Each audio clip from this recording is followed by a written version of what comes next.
মুখ্যমন্ত্রী লগতে আমার লাট আমার মাজত উপস্থিত হৈছে। हेलो हेलो, सबसे पहले राहुल मन के जोहार कहते जय आदिवासी।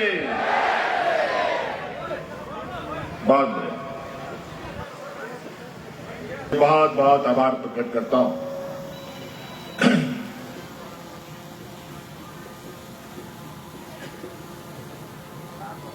आप सबको पता है कि असम में असम विधानसभा को लेकर चुनाव का माहौल है। चारों तरफ अलग अलग पार्टी, अलग अलग प्रत्याशी, अलग अलग लोग आपके बीच में अपनी बातों को कहने आए हैं और इस बीच हम लोग भी आपके बीच में आए हैं। लेकिन मुझे लगता है कई लोगों को तो आप लोगों ने कई बार देखा है। असम की धरती में पहली बार जेएमएम इस चुनावी प्रतिस्पर्धा में हिस्सा लेने के लिए आया है और जेएमएम एक ऐसी पार्टी जहां आदिवासी, दलित, पिछड़ा, अल्पसंख्यक, किसान, मजदूर के हक हकूक की लड़ाई लड़ता है। उन्हीं का आवाज सदियों से हम उनके लिए संघर्षरत है और हो भी क्यों ना। झारखंड मुक्ति मोर्चा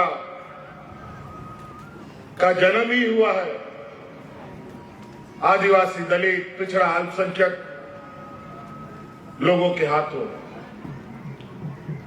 और आज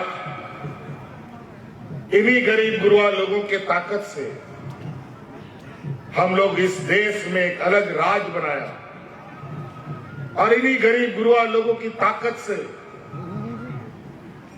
आज उस राज को दिशा देने का भी काम जेएमएम पार्टी कर रही है।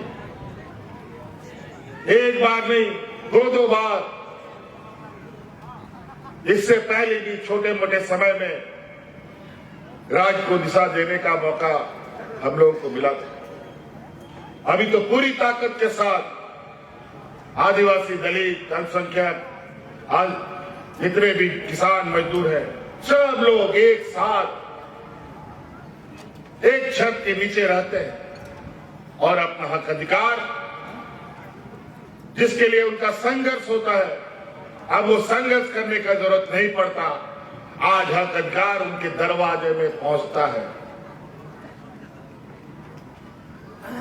आज इस चुनाव के दौरान मुझे असम के क्षेत्रों में जाने का मौका मिला और इस चुनाव में पहली बार पहले चरण में हम लोगों ने विशेष रूप से असम के चाय बागानों को ध्यान में रखकर यहां राजनीतिक कदमें बढ़ाई और इस पहले चरण के दौरे में जो हमें महसूस हुआ, आंखों से देखा, वो बड़ा ही चिंता करने वाला विषय है। आज चाय बागान के गांव में भी जाने का हमें मौका मिला। आज वहां के मजदूरों को उनके मजदूरों के घर को देखने का मौका मिला।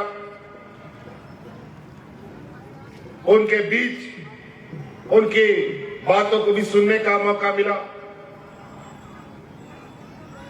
और बड़ा ही मुझे आश्चर्य हुआ। हमको लगा कि झारखंड प्रदेश ही देश का सबसे पिछड़ा राज्य है, लेकिन यहां आने के बाद मुझे लगता है कि हमसे भी पिछड़ा ये असम के राज्य में है।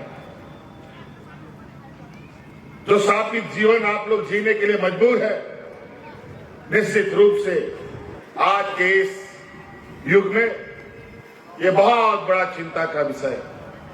और जहां डबल इंजन की सरकार हो और जो राज केंद्र सरकार का सबसे प्रिय राज हो, वहां पर गरीब किसान मजदूरों का, आदिवासियों का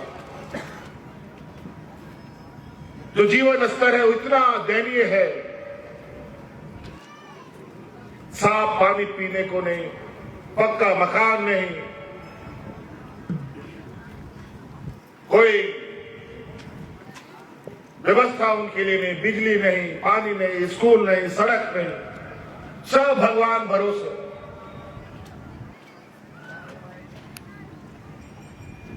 बांस के काट में घर बनाकर जीवन जीने वाले ये लोग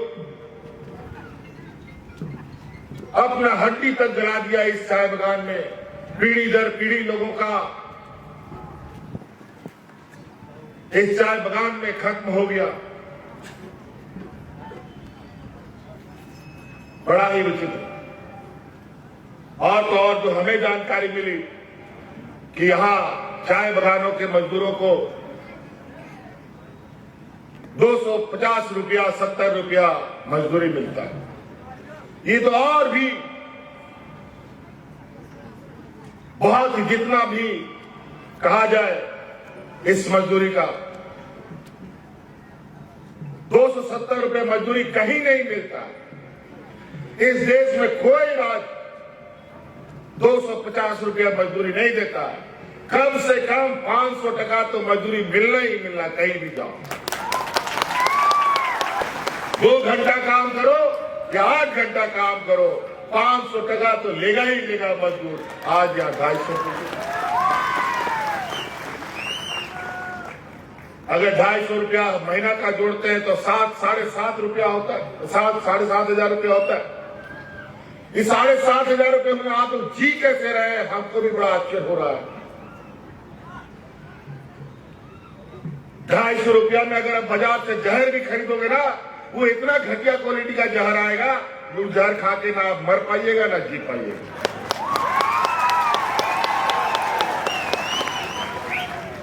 इतना खराब।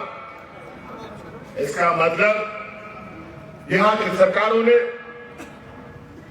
बड़े ही योजनाबद्ध तरीके से आपको ना जीने के लिए ना मरने के लिए ऐसी हालात आपकी बना दी। इनकी सरकार विशुद्ध रूप से व्यापारियों के लिए जवाब, आदिवासी, दलित, किसान, मजदूर, अल्पसंख्यक पिछड़ों के लिए ये सरकार नहीं है। और हमको तो पता चला है यहाँ के चाय बागानों को खाल उतार करके बड़े बड़े उद्योगपतियों को भी देने का योजना चल रहा है। फिर से आपको विस्तार दिया। जब असम नहीं बना, बिहार नहीं बना था, उड़ीसा नहीं बना था, एक बृहद बंगाल के रूप में असम के लोग चाय बागानों में आकर के मजदूरी किया। यहाँ के आदिवासियों ने असम को तो अपना लिया, लेकिन असम ने यहाँ के आदिवासियों को अपनाया नहीं।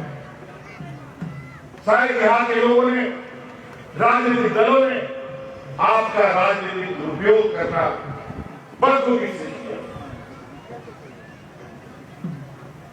एक प्रकार आपके वोट से सत्ता में आए और जहां के तहां आपको छोड़ दिया।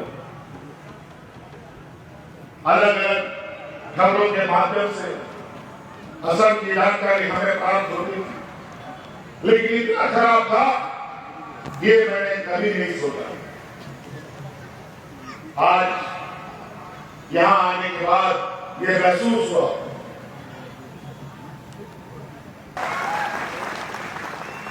आज चाय बागान के क्षेत्रों में रहने वाला लोग, आज असम का पहचान चाय बागान है भाई। असम का अर्थव्यवस्था का रीढ़ का हड्डी है चाय बागान। और इस चाय बागान को यहाँ के आदिवासियों ने, किसानों ने अपने कंधे में उठा रखा है। और यहाँ के किसानों की हालत बद से बदतर। और आज चुनाव का समय आ गया तो हमें पता चला है कि महिलाओं के खाते में 9-9 हजार रुपए दे रहा है। वो इसलिए 9 हजार रुपए दे रहा है कि अगला 5 साल तक फिर आप ये भाजपा के गुलाम बन करके रहे।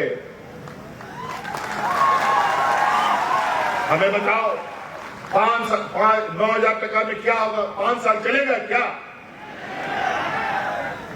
ये डबल इंजन की सरकार को क्या कमी है? क्यों 5 साल में 9,000? क्यों नहीं हर महीना 9,000 यहाँ के महिलाओं को मिलता है? नहीं देंगे, ये देने वाले लोग नहीं है। ये मात्र चुनाव जीतने के लिए इन किन प्रकार ये लोग दांव खेलते हैं। आज जाके करके देखिए हमारे झारखंड में कोई महिला, कोई जो बच्चियां हैं, जो आधी आबादी है और जो बूढ़ा बुजुर्ग है 60 साल से ऊपर, आप लोग 5 दिया लगा करके भी खोजेंगे ना, बिना पेंशन का कोई नहीं मिलेगा, सबको मिलता है।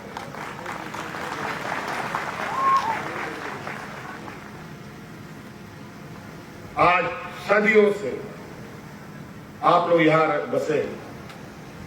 पहले भी हमने कहा आदिवासी यहां के लोग अपने सम्मान की लड़ाई बिहार, बंगाल, उड़ीसा जब एक था उस समय से आप लोग यहां, उससे पहले से आप लोग हैं।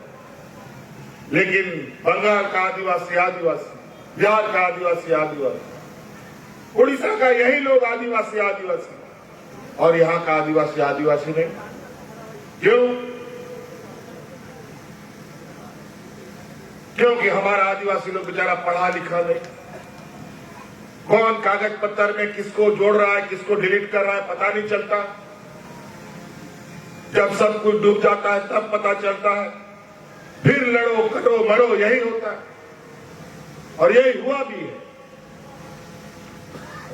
आज इसीलिए अपना हक अधिकार आज के जमाने में तो खास तौर पर बहुत कठिन है लेना। इसके लिए बस एक ही ताकत सबसे कारगर और अचूक है, वो ताकत एकजुटता का। और चाय बगान के लोग, मैं आपको बता देना चाहता हूं जो हमारा आकलन है, चाय बगानों में इतने लोग हैं, अगर आप लोग एक साथ एक पंडाल के अंदर जैसे यहां बैठे हैं वैसे इकट्ठे हो जाए तो मजाल नहीं सरकार का या कोई भी सरकार का असम में। अगर आप लोग एक साथ आवाज उठाए तो सरकार को बोलोगे उठो तो उठेगा, बोलो बैठो तो सरकार भी बैठेगा। आप लोग अपना ताकत पहचानिए। आज ये ताकत आपके लिए बहुत बड़ा और अचूक हथियार है और बड़ा योजनाबद्ध तरीके से इन राजनीतिक दलों ने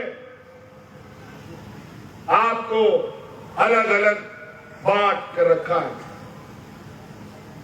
हमारे बीच का कुछ, हमारे जात बिरादरी का लोग, हमारा एक गोतिया लोग, यही भाजपा के लोगों का एजेंट बन करके हमारे बीच में घुसकर हमारी ताकत को कमजोर करता है। आज इसीलिए आप लोगों को यह भी पहचानना है कि कौन सी ताकत है जो हमें एक नहीं होने देता। यही डबल इंजन की सरकार, जब भाजपा की सरकार यहां बनी तो सबसे पहले यहां एनआरसी और सीए ला करके बौंडे मचवाया। आदिवासी, गैर आदिवासी, हिंदू, मुस्लिम, अगड़ा, पिछड़ा, बाहरी, बांग्लादेशी, तुम यहां के नहीं हो, वहां के हो, यही सब यही चलता रहा। वोट डालो और राज करो, ये भारतीय जनता पार्टी का मूल मंत्र है। हमारे राज्य में भी अभी तो हम लोगों ने इन लोग का जहर का दांत तोड़ रखा है तो ये लोग काट नहीं पाता, लेकिन यहां का जो सरकार है इसके दांत में अभी भी जहर है। अब जहर का दांत नहीं, सांपे को यहां से बाहर निकाल देने का काम करो। जय भारत, आशा, जयमेम, सभी लोगों ने इसको ताकत दिया है। अब आपका ताकत की आवश्यकता है। फिर ये लड़ाई कैसी लड़ी जाएगी ये हम लोग आपको दिखाएंगे। हमने तो पहले भी कहा है कि आप लोग हाथ दीजिए, आप एक कदम चलो, 100 कदम हम लोग आपको लेके चलेंगे। ये झारखंड मुक्ति मोर्चा का वादा है। हम लोग वीर भूमि से आते हैं, कायरों की भूमि से नहीं। हम लोग संघर्ष करने वाले लोग हैं। संघर्ष से झारखंड लिया है, संघर्ष से अधिकार लिया है। आज असम के मान सम्मान, यहाँ के आदिवासियों की मान्यता और यहाँ के आपकी कमजोरी को लोगों ने बहुत ही तरीके से भगाया है। लेकिन अब आपको आपका अधिकार हम लोग दिलाने के लिए तत्पर है और आपके संघर्ष में आपके साथ खड़ा है। इसलिए इन्हीं बातों के साथ